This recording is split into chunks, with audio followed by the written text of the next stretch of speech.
Deep sigh. Still trying to pick the bones out of that one.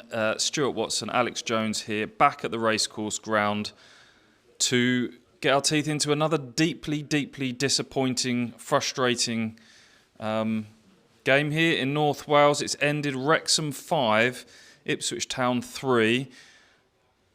Thoughts? Where to start?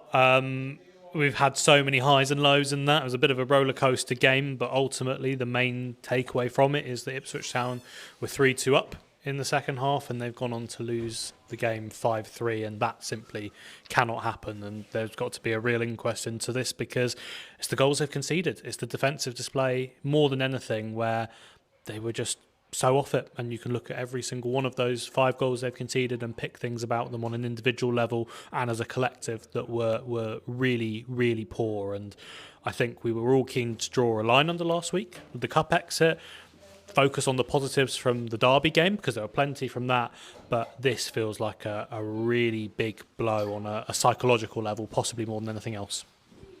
Yeah, we were after some racecourse redemption, and we were kind of close to getting it, weren't we? You know, waiting for this comeback win, first elusive comeback win. Still haven't had one since that night against Southampton at the back end of the Championship season, Sarmiento.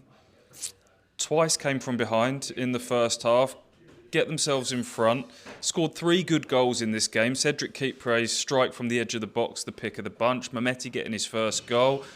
And at that stage, you're thinking, great, we scrubbed the FA Cup, we move on from that, it builds on Derby, happy days.